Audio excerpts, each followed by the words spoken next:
الحمد لله رب العالمين والعاقبة للمتقين والصلاة والسلام على رسوله محمد وعلى آله وأصحابه أجمعين وعلى من تبعهم بإحسان إلى يوم الدين. أما بعد فأعوذ بالله من الشيطان الرجيم. بسم الله الرحمن الرحيم.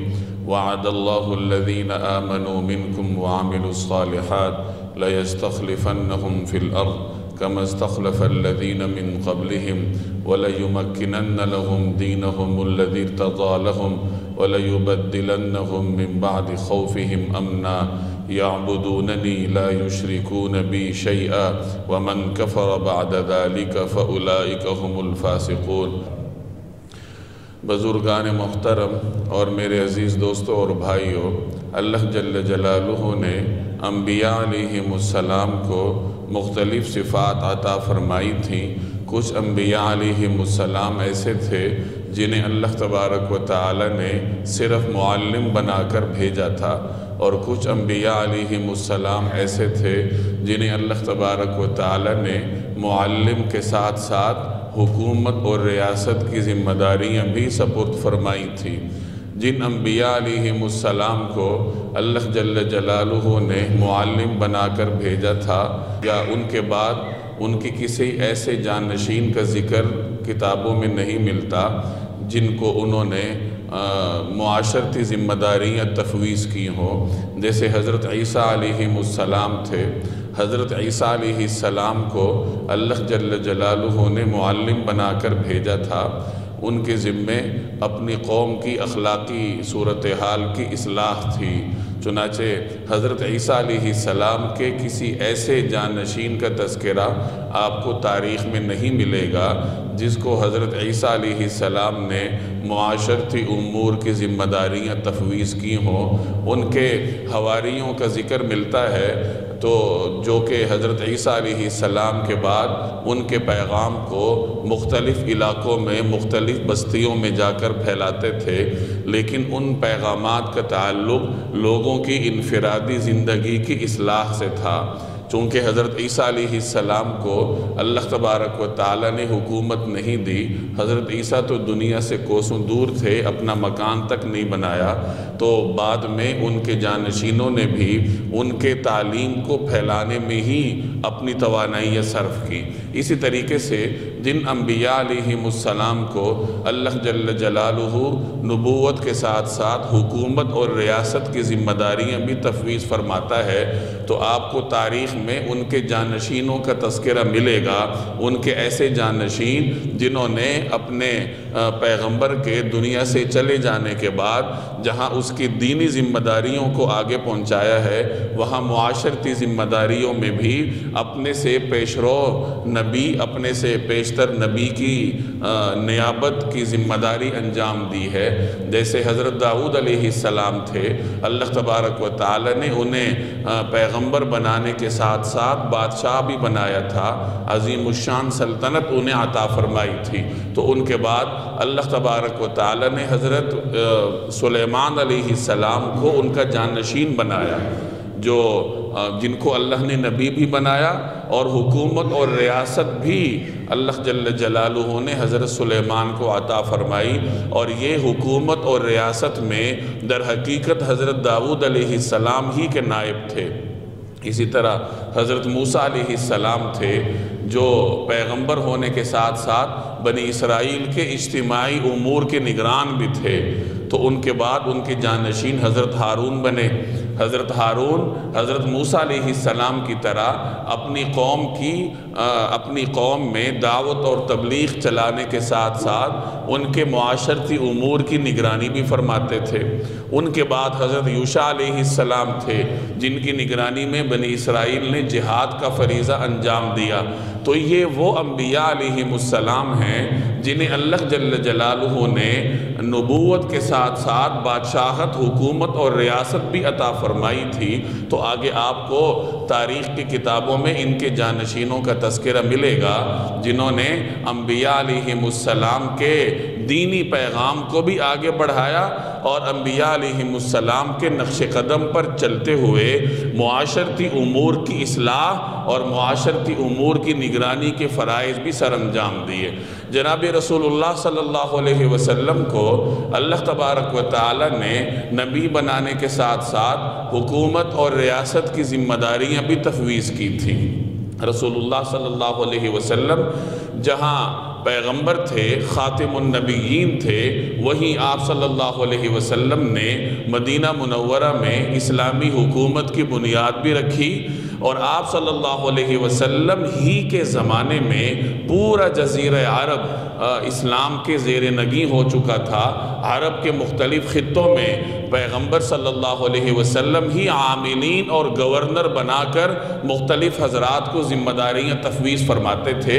تو اس طریقے سے نبی کریم صلی اللہ علیہ وسلم کو اللہ تبارک و تعالی نے حکومت اور ریاست بھی عطا فرمائی تھی۔ چنانچہ آپ صلی اللہ علیہ وسلم کے بعد اللہ جل جلالہ نے آپ کے ایسے جانشین پیدا فرمائے جنہوں نے ایک طرف نبی کریم صلی اللہ علیہ وسلم کے دین کو آگے بڑھانے کی ذمہ داری انجام دی، تو دوسری طرف رسول اللہ صلی اللہ علیہ وسلم ہی کے طریقہ کار پر حکومت اور ریاست کی ذمہ داریاں بھی انجام دی۔ رسول اللہ صلی اللہ علیہ وسلم نے اپنے لیے زہد اور فقر کو منتخب فرمایا تھا۔ یہ نبی کریم صلی اللہ علیہ وسلم کی امتیازی شان تھی۔ اللہ جل جلالہ نے آپ صلی اللہ علیہ وسلم کو عبدیت کاملہ کے منصب سے سرفراز فرمایا تھا۔ چنانچہ اللہ تبارک و تعالی نے نبی کریم صلی اللہ علیہ وسلم کی عبدیت کی نسبت اپنی جانب قرآن کریم میں کی۔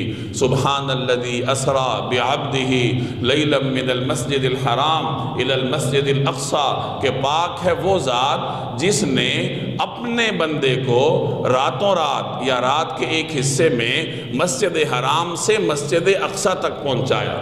تو اس آیت میں اللہ جل جلالہ نے نبی کریم صلی اللہ علیہ وسلم کی عبدیت کی نسبت اپنی جانب فرمائی ہے۔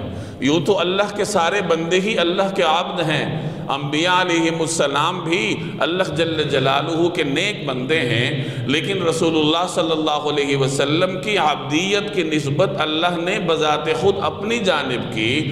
اس سے رسول اللہ صلی اللہ علیہ وسلم کی عبدیت کاملہ کی جانب اشارہ ہوتا ہے۔ تو عبدیت رسول اللہ صلی اللہ علیہ وسلم کی امتیازی صفت تھی۔ چنانچہ آپ صلی اللہ علیہ وسلم نے اپنے لیے زہد اور فقر کا انتخاب فرمایا تھا۔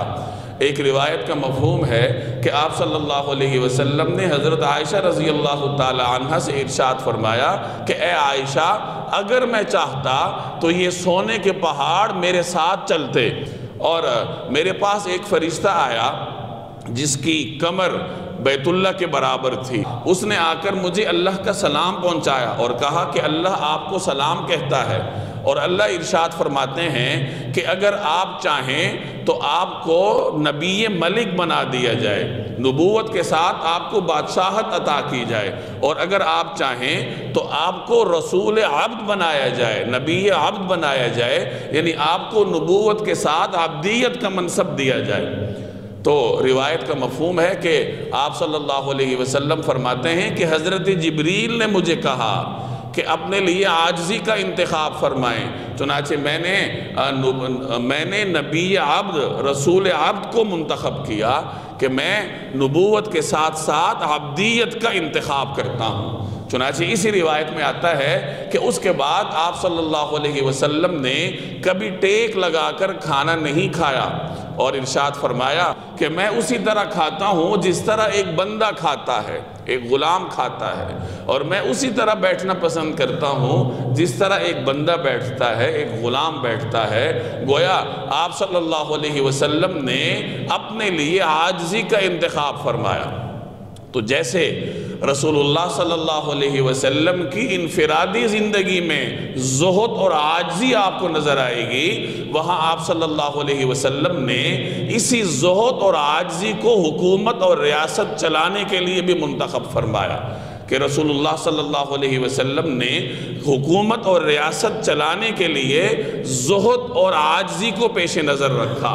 چنانچہ جب آپ صلی اللہ علیہ وسلم ایک ریاست کے نگران کی حیثیت سے لوگوں میں مال تقسیم فرماتے تھے تو ایسے واقعات بھی آپ کو ملیں گے کہ کوئی بدوی آیا دیہات کا رہنے والا اور اس نے نبی کریم صلی اللہ علیہ وسلم کی گردن مبارک میں چادر کو اتنا زور سے کھینچا کہ رسول اللہ صلی اللہ علیہ وسلم کی گردن مبارک چادر کے کھینچنے کی وجہ سے سرخ ہو گئی، لیکن آپ صلی اللہ علیہ وسلم نے اسے کچھ ارشاد نہیں فرمایا، کوئی غصہ نہیں کیا، ناراضگی کا اظہار تک نہیں فرمایا، بلکہ اس کے مطالبے کو پورا کیا۔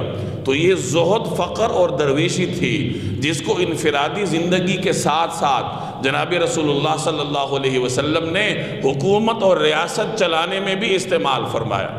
اور آپ کے بعد جو آپ کے جانشین تھے انہوں نے نبی کریم صلی اللہ علیہ وسلم کی نیابت میں حکومت اور ریاست چلانے میں اسی زہد، فقر اور درویشی کو مد نظر رکھا، چنانچہ وہ خلفائے راشدین کہلائے۔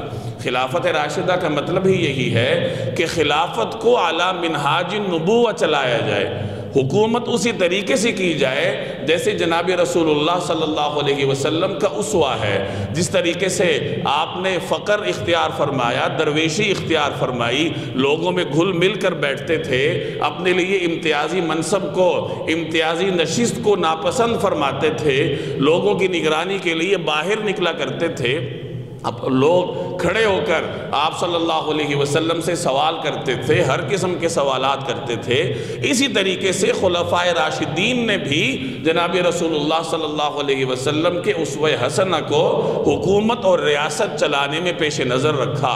چنانچہ خلفائے راشدین اپنے تمام حکومتی کام مسجد میں عام لوگوں میں بیٹھ کے انجام دیتے تھے، ان کا کوئی دربان نہیں تھا، ان کے دروازے پہ کوئی کھڑا نہیں ہوتا تھا، کوئی بھی جا کر خلیفۃ المسلمین سے ملاقات کر سکتا ہے۔ لباس میں بھی ان کے لباس میں بھی آپ کو زہد نظر آئے گا۔ اگر ریاست کا رہنے والا ایک عام شہری پیوند والا لباس پہنتا ہے تو خلیفہ بھی پیوند والا لباس پہنتا ہے۔ اگر ایک عام آدمی کو خوراک کے نام پر سادہ غذا میسر ہے تو حضرت عمر جیسا خلیفہ بھی غذا کے نام پر زیتون کا تیل استعمال کرتے ہیں، اور قحط کے دنوں میں ہر چیز ترک کر دی کہ جو ایک عام آدمی کو غذا میسر ہے عمر بھی وہی غذا استعمال کرے گا۔ تو اس طریقہ کار کے مطابق حکومت اور ریاست چلانے کو خلافت راشدہ کا نام دیا گیا۔ آپ صلی اللہ علیہ وسلم نے ارشاد فرمایا کہ میرے بعد 30 سال تک خلافت رہے گی۔ چنانچہ سیدنا ابو بکر صدیق رضی اللہ تعالی عنہ، حضرت عمر رضی اللہ تعالی عنہ، حضرت عثمان رضی اللہ تعالی عنہ، حضرت علی رضی اللہ تعالی عنہ، اور ان کے بعد حضرت سیدنا حسن رضی اللہ تعالی عنہ کے 6 ماہ ملا کر 30 سال پورے ہوتے ہیں۔ اور علماء کرام ان 30 سالوں کو اس روایت کا مصداق قرار دیتے ہیں جس میں آپ صلی اللہ علیہ وسلم نے ارشاد فرمایا کہ میرے بعد 30 سال تک خلافت رہے گی۔ خلافت کا مطلب حکومت کا وہی طریقہ کار رہے گا جس کی داغ بیل جناب نبی کریم صلی اللہ علیہ وسلم ڈال چکے ہیں۔ لیکن اللہ جل جلالہ کے پیش نظر مختلف تکوینی معاملات ہوتے ہیں۔ اللہ جل جلالہ کے علم میں تھا کہ اس طریقے سے حکومت کرنا قیامت تک کے آنے والے انسانوں کے لیے ممکن نہیں ہے۔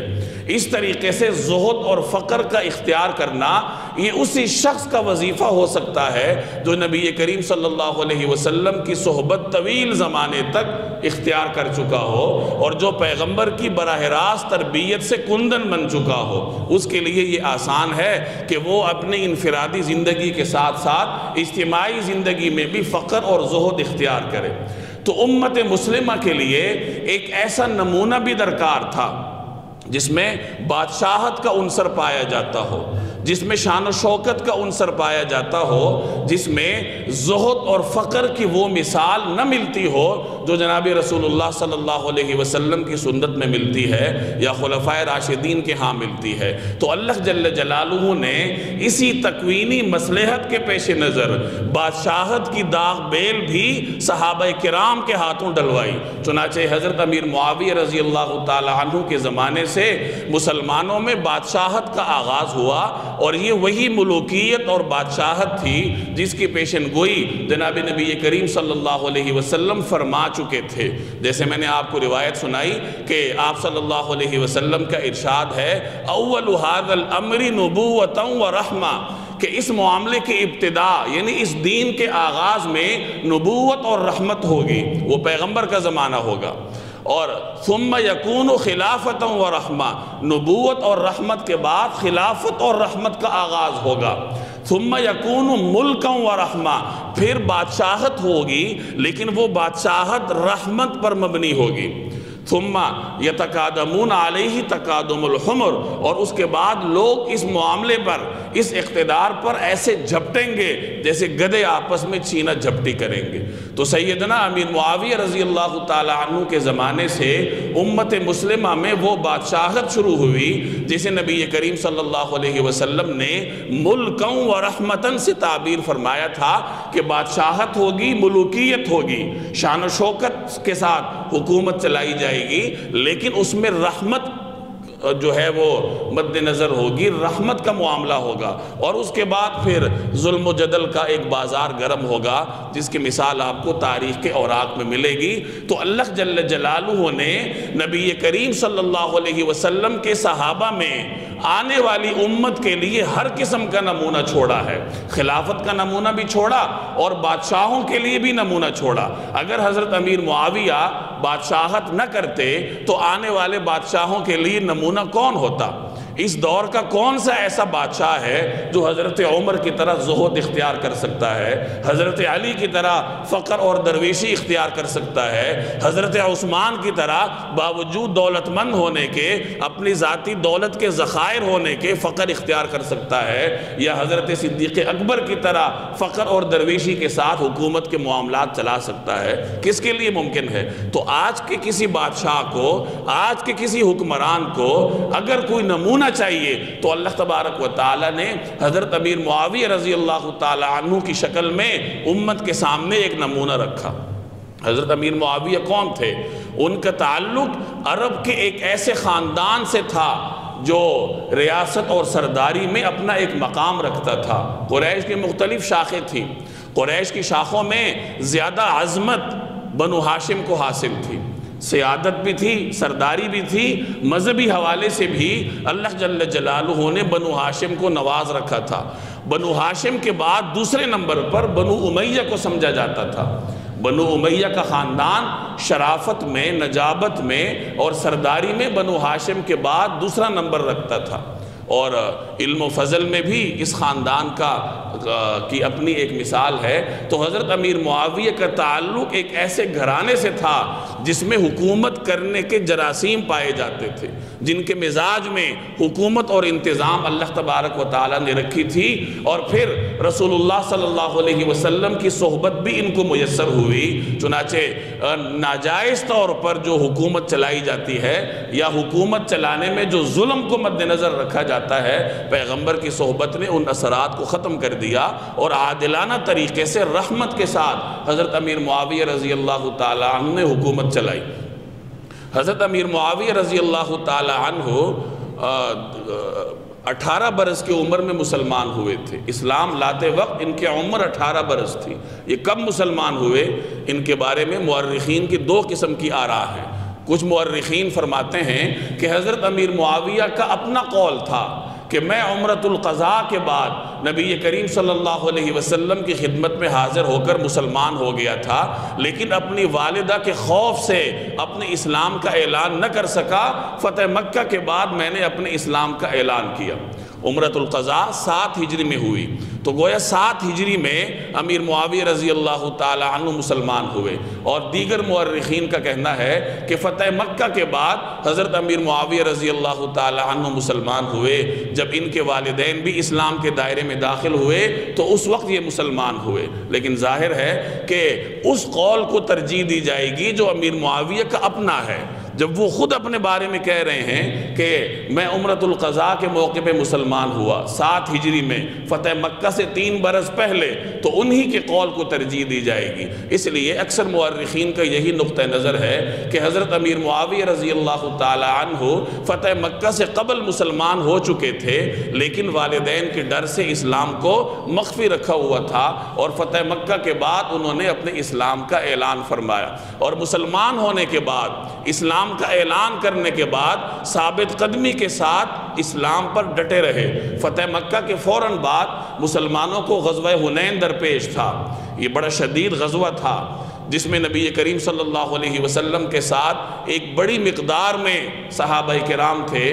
وہ حضرات بھی تھے جو مدینہ منورہ سے مکہ گئے تھے اور فتح مکہ کے غزوے میں شریک تھے، اور اس میں وہ 9 مسلم بھی تھے جو فتح مکہ کے بعد دائرہ اسلام میں داخل ہوئے تھے، اور انہی حضرات میں حضرت امیر معاویہ بھی تھے، ان کے والد حضرت ابو سفیان بھی تھے، اور ان کے بھائی حضرت یزید بن ابی سفیان رضی اللہ تعالی عنہ بھی تھے۔ یہ تمام حضرات غزوہ حنین میں نبی کریم صلی اللہ علیہ وسلم کے ساتھ شریک تھے۔ حضرت ابو سفیان کے بارے میں آتا ہے کہ غزوہ حنین کے موقع پہ ان کی آنکھ میں تیر لگا، جس کی وجہ سے ان کی آنکھ کا ڈھیلا باہر آیا، تو وہ اپنی آنکھ کے ڈھیلے کو ہاتھ پہ رکھ کر رسول اللہ صلی اللہ علیہ وسلم کی خدمت میں گئے کہ میرے ساتھ تو یہ معاملہ ہوا ہے۔ تو آپ صلی اللہ علیہ وسلم نے ان سے فرمایا کہ اگر تم چاہو تو میں تمہارے لیے دعا کر لوں اور تمہاری آنکھ تندرست ہو جائے، اور اگر تم چاہو تو اس آنکھ کی قربانی کو گوارا کر لو، اس کے بدلے میں اللہ تمہیں جنت دے گا۔ تو حضرت ابو سفیان نے عرض کیا کہ یا رسول اللہ مجھے پھر جنت چاہیے، میں اپنی آنکھ کی قربانی برداشت کر لیتا ہوں۔ چنانچہ ایک آنکھ انہوں نے غزوہ حنین کے موقع پہ اللہ کے راستے میں قربان کی، اور دوسری آنکھ انہوں نے جنگ یرموک کے موقع پہ مسلمانوں کے لشکر میں شامل ہو کر اپنی دوسری آنکھ بھی اللہ کے راستے میں قربان کی، اور اسی طرح وہ اپنی زندگی میں نابینا ہو گئے تھے۔ اسلام کے لیے رسول اللہ صلی اللہ علیہ وسلم کی خدمت کے لیے انہوں نے اپنی دونوں آنکھیں قربان کر دی۔ اسلام سے پہلے ان کی دشمنی سب کو معلوم ہے، لیکن اسلام لانے کے بعد، مسلمان ہونے کے بعد، وہ اتنی ثابت قدمی کے ساتھ اسلام پر ڈٹے رہے کہ خود اپنی دونوں آنکھیں قربان کر دی، اور اپنے بیٹے بھی، اپنے دونوں صاحبزادے ہر معاملے میں غزوات میں پیش رکھا کرتے تھے۔ یزید بن ابی سفیان حضرت ابو سفیان کے بڑے بیٹے تھے، اور حضرت معاویہ حضرت ابو سفیان کے چھوٹے بیٹے تھے۔ ان دونوں کو نبی کریم صلی اللہ علیہ وسلم نے اپنے قریب رکھا، اور بعد میں خلفائے راشدین کے دور میں بھی مختلف خلفاء نے ان حضرات کو مختلف گورنریوں پر فائز رکھا۔ حضرت عمر رضی اللہ تعالی عنہ نے پہلے شام کا گورنر یزید بن ابی سفیان کو بنایا، اور ان کے انتقال کے بعد حضرت عمر نے شام کی گورنری کے لیے انہی کے بھائی حضرت معاویہ رضی اللہ تعالی عنہ کا تقرر فرمایا۔ تو ان تمام تر روایات سے معلوم ہوتا ہے کہ حضرت امیر معاویہ رضی اللہ تعالی عنہ اسلام لانے کے بعد ثابت قدمی کے ساتھ دین اسلام پر جمے رہے۔ ان کی ثابت قدمی کی سب سے بڑی دلیل یہ ہے کہ نبی کریم صلی اللہ علیہ وسلم نے انہیں کاتب وحی بنایا تھا۔ ویسے بھی ان کا تعلق بنو امیہ سے تھا، اور بنو امیہ کے خاندان کو علم و فضل میں ایک مقام حاصل تھا۔ چنانچہ مورخین کہتے ہیں کہ قریش نے کتابت حرب بن امیہ سے سیکھی، اور حرب بن امیہ حضرت معاویہ کے دادا تھے۔ گویا قریش میں لکھنے کا فن بنو امیہ نے متعارف کروایا، اور جب اسلام کا آغاز تھا تو اس وقت قریش میں 17 لوگ لکھنا پڑھنا جانتے تھے۔ تعلیم کم تھی تو خواندگی کی شرح بس اتنی ہی تھی کہ پورے قریش میں، پورے مکہ میں 17 لوگ تھے جو لکھنا پڑھنا جانتے تھے۔ ان میں حضرت ابو بکر صدیق بھی تھے، حضرت عثمان بھی تھے، حضرت عمر بھی تھے، حضرت علی بھی تھے، اور ان کے ساتھ ساتھ حضرت امیر معاویہ، ان کے والد حضرت ابو سفیان، اور ان کے بھائی حضرت یزید بن ابی سفیان۔ یہ تمام حضرات وہ تھے جو قریش کے ان 17 لوگوں میں شامل تھے جو اسلام کے آغاز میں ہی مکہ مکرمہ میں لکھنا پڑھنا جانتے تھے۔ تو اس وجہ سے فتح مکہ کے بعد نبی کریم صلی اللہ علیہ وسلم نے حضرت امیر معاویہ رضی اللہ تعالی عنہ کو کاتب وحی مقرر کیا، اور اسلام کے بعد بھی وہ علوم کی طرف متوجہ رہے۔ چنانچہ محدثین فرماتے ہیں کہ 163 روایات حدیث کی کتابوں میں حضرت امیر معاویہ رضی اللہ تعالی عنہ سے مروی ہیں، گویا کہ امت تک 163 حضور صلی اللہ علیہ وسلم کے فرامین پہنچانے کا سبب سیدنا امیر معاویہ رضی اللہ تعالی عنہ بنے۔ رسول اللہ صلی اللہ علیہ وسلم کی خدمت میں ایک مرتبہ حاضر ہوئے۔ ایک روایت میں آتا ہے کہ ایک مرتبہ رسول اللہ صلی اللہ علیہ وسلم حضرت ام حبیبہ رضی اللہ تعالی عنہ کے حجرے میں تھے، اتنے میں دروازہ کھٹکھٹایا گیا، تو دروازہ کھٹکھٹانے والے امیر معاویہ تھے، وہ حاضر ہوئے اس حالت میں کہ ان کی کان پر قلم دھرا ہوا تھا، کان پر قلم رکھا تھا۔ تو آپ صلی اللہ علیہ وسلم نے ان سے وجہ پوچھی کہ کان پر قلم رکھنے کی کیا وجہ ہے، تو وہ عرض کرنے لگے کہ اللہ اور اس کے رسول کی خدمت کے لیے میں نے یہ قلم رکھا ہے۔ تو آپ صلی اللہ علیہ وسلم نے فرمایا کہ اللہ تعالیٰ تمہیں پیغمبر کی جانب سے جزائے خیر عطا فرمائے، اور پھر ساتھ ہی ارشاد فرمایا کہ اگر تمہیں حکومت کسی زمانے میں مل جائے تو اچھے طریقے سے انجام دینا۔ ام المومنین حضرت ام حبیبہ یہ سن کر حضور صلی اللہ علیہ وسلم کے سامنے آئیں اور عرض کیا کیا میرے بھائی کو حکومت ملے گی؟ تو آپ صلی اللہ علیہ وسلم نے فرمایا کہ ہاں حکومت ملے گی، لیکن وہ دور فتنوں اور فساد کا ہوگا۔ تو حضرت ام حبیبہ نے عرض کیا کہ یا رسول اللہ پھر آپ ان کے لیے دعا فرما دیجئے۔ تو آپ صلی اللہ علیہ وسلم نے حضرت امیر معاویہ کے لیے دعا فرمائی۔ مختلف روایات میں نبی کریم صلی اللہ علیہ وسلم کے حضرت امیر معاویہ رضی اللہ تعالی عنہ کے بارے میں دعائیہ جملے منقول ہیں۔ چنانچہ ایک روایت معروف ہے کہ آپ صلی اللہ علیہ وسلم نے حضرت معاویہ کے بارے میں فرمایا اللہم اجعلہ ہادیا مہدیا وحدی وحدی بھی، کہ یا اللہ معاویہ کو ہادی بنا، ہدایت یافتہ بنا، اس کو ہدایت دے اور دوسروں کو اس کے ذریعے ہدایت دے۔ اور ایک اور روایت میں حضرت عرباض بن ساریہ رضی اللہ تعالی عنہ فرماتے ہیں، ان کی روایت کا مفہوم ہے کہ رسول اللہ صلی اللہ علیہ وسلم نے ارشاد فرمایا اللہم علم معاویۃ الحساب والکتاب، کہ یا اللہ معاویہ کو علوم عطا فرما، ان کو حساب اور کتاب سکھا دیجئے۔ تو اس طریقے سے مختلف روایات میں رسول اللہ صلی اللہ علیہ وسلم کی دعائیں حضرت امیر معاویہ رضی اللہ تعالی عنہ کے بارے میں منقول ہیں، اور ان روایات کو ابن عساکر اور سیوطی جیسے بڑے بڑے محدثین نے صحیح قرار دیا ہے کہ ان روایات کی سند جناب رسول اللہ صلی اللہ علیہ وسلم کے ساتھ صحیح طریقے سے ثابت ہے۔ ایک مرتبہ حضرت امیر معاویہ رضی اللہ تعالی عنہ کو اللہ نے سعادت دی، اور انہوں نے رسول اللہ صلی اللہ علیہ وسلم کے بال مبارک تراشنے کی سعادت حاصل کی، اور وہ موئے مبارک رسول اللہ صلی اللہ علیہ وسلم کے بال مبارک انہوں نے اپنے پاس محفوظ رکھے تھے، اور جب انتقال ہونے لگا تو وصیت کی کہ یہ رسول اللہ صلی اللہ علیہ وسلم کے مبارک بال ہیں اور یہ میرے کفن پر رکھ دینا۔ اسی طرح بعض روایات میں آتا ہے کہ ان کے پاس رسول اللہ صلی اللہ علیہ وسلم کے تراشیدہ ناخن مبارک بھی تھے، اور انہوں نے وصیت کی تھی کہ جب میرا انتقال ہو جائے تو قبر میں رکھنے سے پہلے میرے چہرے پر اعضائے سجود پر رسول اللہ صلی اللہ علیہ وسلم کے یہ مبارک ناخن رکھ دیے جائیں۔ تو ان چند روایات سے اندازہ لگایا جا سکتا ہے کہ ہر صحابی رسول کی طرح حضرت امیر معاویہ کے دل میں اللہ تبارک و تعالی نے نبی کریم صلی اللہ علیہ وسلم کی کتنی محبت رکھی تھی۔ خود فرماتے ہیں کہ جب سے مجھے نبی کریم صلی اللہ علیہ وسلم نے حکومت کے بارے میں کہا تھا تو اس وقت سے مجھے امید تھی کہ مجھے حکومت مل کے رہے گی۔ ایک مرتبہ حضرت ابو ہریرہ رضی اللہ تعالی عنہ نہیں تھے جو آپ صلی اللہ علیہ وسلم کو وضو کرواتے تھے، تو امیر معاویہ کہتے ہیں کہ میں نے حضور صلی اللہ علیہ وسلم کو وضو کروانے کی سعادت حاصل کی۔ تو میں وضو کروا رہا تھا تو ایک موقع پر آپ صلی اللہ علیہ وسلم نے سر اٹھایا، اور کئی مرتبہ آپ نے سر مبارک اٹھایا اور پھر مجھ سے ارشاد فرمایا کہ اگر تمہیں حکومت مل جائے تو عدالت کے ساتھ اچھے طریقے سے حکومت کے معاملات سر انجام دینا، اور پھر اللہ نے بعد میں انہیں حکومت دی۔ حضرت ابو بکر رضی اللہ تعالی عنہ کے زمانے میں وہ غزوات میں شریک رہے، مختلف جنگوں میں شرکت کی، جنگ یمامہ میں شریک تھے جو مسیلمہ کذاب کے خلاف لڑی گئی، بلکہ بعض مورخین کہتے ہیں کہ مسیلمہ کذاب کے قتل میں بھی امیر معاویہ براہ راست شریک تھے، اور بھی مختلف جنگوں میں خلفائے راشدین کے زمانے میں شریک رہے۔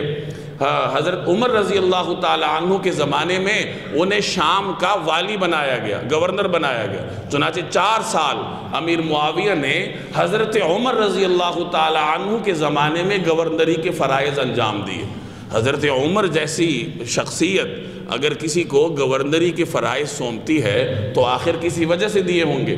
ایک موقع پہ جب حضرت عمر ملک شام کے دورے پر تھے تو امیر معاویہ ان کی خدمت میں حاضر ہوئے، اور حضرت امیر معاویہ شان و شوکت کے ساتھ گورنری کرتے تھے، ان کا اپنا ایک مزاج تھا۔ چنانچہ جب وہ حضرت عمر کی خدمت میں آئے تو ان کے ساتھ سواروں کا ایک دستہ تھا، اس شان و شوکت کے ساتھ حضرت عمر کے پاس آئے۔ حضرت عمر فقر پسند تھے، پیوند والا لباس پہنتے تھے، اپنے ساتھ پروٹوکول کے لیے ایک آدمی تک نہیں رکھتے تھے۔ تو انہوں نے حضرت امیر معاویہ سے پوچھا کہ یہ دستہ تمہارے ساتھ ہے، یہ سوار تمہارے ساتھ ہیں؟ تو انہوں نے عرض کیا ہاں۔ تو حضرت عمر نے عرض کیا، فرمایا کہ میں نے سنا ہے کہ لوگ تمہارے دروازے پہ کھڑے رہتے ہیں، حاجت مند تمہارے دروازے پہ انتظار کرتے ہیں، تم نے دربان بنا رکھے ہیں۔ پھر حضرت عمر نے تنبیہ کے لیے فرمایا کہ میں نے یہ ارادہ کیا ہے کہ میں یہاں سے تمہیں پیدل حجاز حج کے لیے بھیجوں، کہ شام سے تمہیں پیدل بھیجوں کہ پیدل جاؤ حجاز، کہاں تم یہ سوار لیے پھرتے ہو؟ تو امیر معاویہ نے عرض کیا کہ امیر المومنین میں ملک شام کا گورنر ہوں اور ہمارے ساتھ روم کی سرحدات ملتی ہیں، ان کے جاسوس یہاں موجود رہتے ہیں جو ہمارے معاملات کو دیکھتے ہیں، تو میں روم کے شاہوں پر رعب برقرار رکھنے کے لیے اس قسم کے حالات اپناتا ہوں کہ سوار میرے ساتھ رہتے ہیں اور گورنری شان و شوکت کے ساتھ کرتا ہوں۔ تو پھر حضرت عمر نے فرمایا کہ میں نہ تمہیں اس کا حکم دیتا ہوں نہ اس سے روکتا ہوں۔ تو وہاں موجود کسی شخص نے کہا کہ امیر المومنین انہوں نے کتنی خوبصورتی کے ساتھ اپنے آپ کو آپ کے عتاب سے بچا لیا۔ تو حضرت عمر نے فرمایا اسی لیے تو ہم نے ان کو یہ منصب دے رکھا ہے۔